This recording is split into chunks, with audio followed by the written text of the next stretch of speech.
ఆత్మబంధువులందరికీ నా యొక్క ఆత్మ ప్రణామములు. మాస్టర్స్, నేను మీ లలిత. మిత్రులారా, ఈరోజు కూడా మనం మరికొంత జ్ఞానాన్ని గీతాయనం నుండి షేర్ చేసుకుందాం. మాస్టర్స్, ముందుగా మనం షేర్ చేసుకోబోతున్న జ్ఞానం 18వ అధ్యాయం మోక్ష సన్యాస యోగం నుండి 43వ శ్లోకం.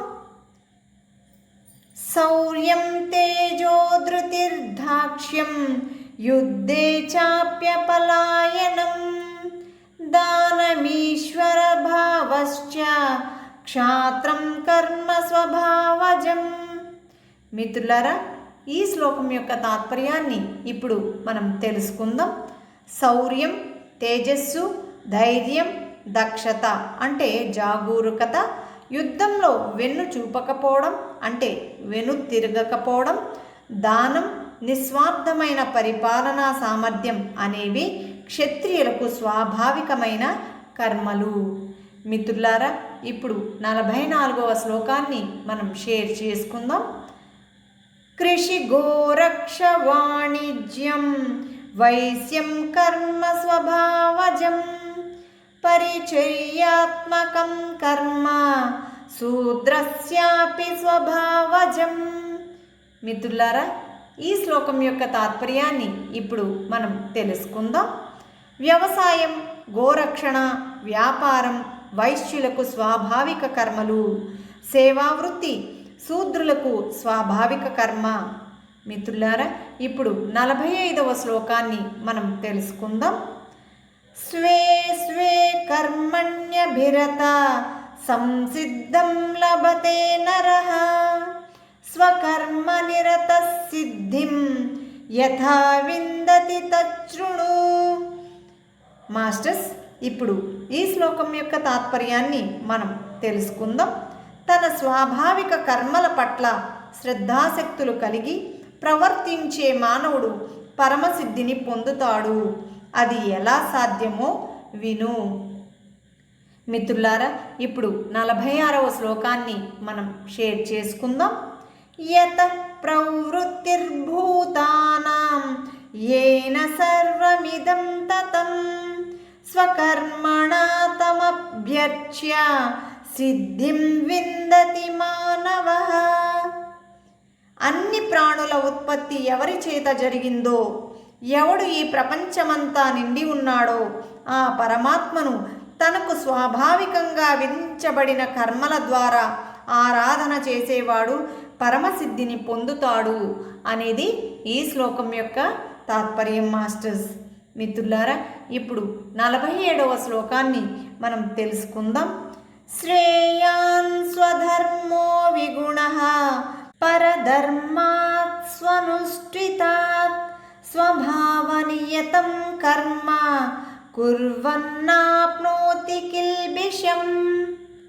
చక్కగా ఆచరింపబడిన పరధర్మం కంటే గుణహీనమైనప్పటికీ కూడా స్వధర్మాన్ని ఆచరించడమే శ్రేష్టం. ఎందుకంటే స్వాభావికమైన కర్మలను చేసే మానవుడు పాపాలను పొందడు అనేది ఈ శ్లోకం యొక్క తాత్పర్యం. మాస్టర్స్, ఇప్పుడు మనం 48వ శ్లోకాన్ని షేర్ చేసుకుందాం. సహజం కర్మ కౌంతేయ సదోషమపి న త్యజేత్ సర్వారంభా హి దోషేణ ధూమేనాగ్నిరివావృతాః. మాస్టర్స్, ఈ శ్లోకం యొక్క తాత్పర్యాన్ని ఇప్పుడు తెలుసుకుందాం.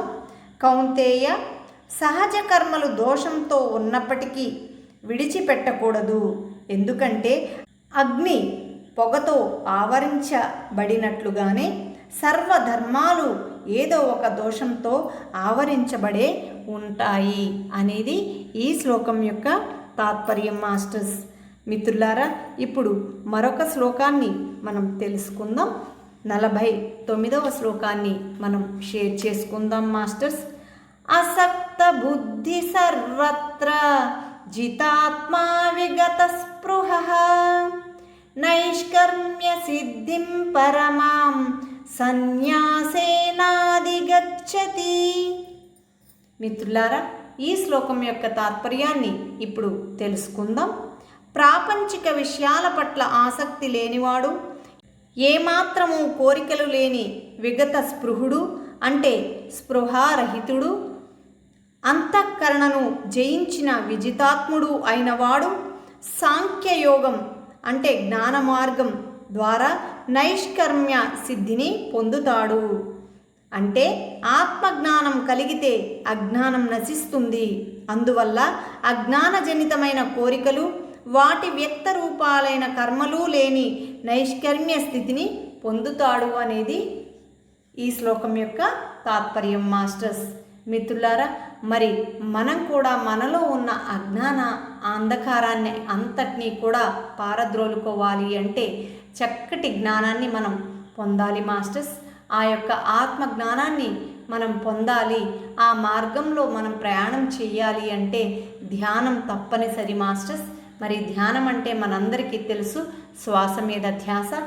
ఆ శ్వాస మీద ధ్యాస ధ్యానం ద్వారా మనల్ని మనం ఉద్ధరించుకుందాం మాస్టర్స్. మిత్రులారా, మరిన్ని వీడియో నోటిఫికేషన్స్ కోసం ఈ ఛానల్ని సబ్స్క్రైబ్ చేయండి, లైక్ చేయండి, షేర్ చేయండి. Thank you very much.